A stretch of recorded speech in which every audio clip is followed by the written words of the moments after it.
আসসালামু আলাইকুম।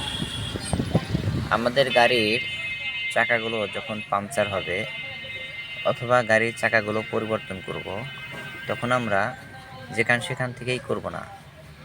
যেখানে এরকম মেশিনের সাহায্যে চাকাগুলা পরিবর্তন করা হয়, আমরা সেখান থেকেই এই চাকাগুলা পরিবর্তন করে অথবা পাংচার চাকাগুলো ঠিক করে নিব।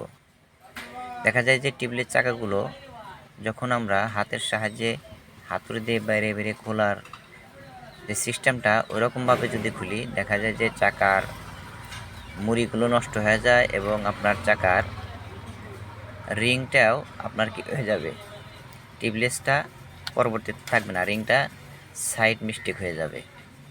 সেই কারণে আমরা সেখান থেকেই এই টিউবলেস চাকাগুলো সারবো না এবং পরিবর্তন করব না।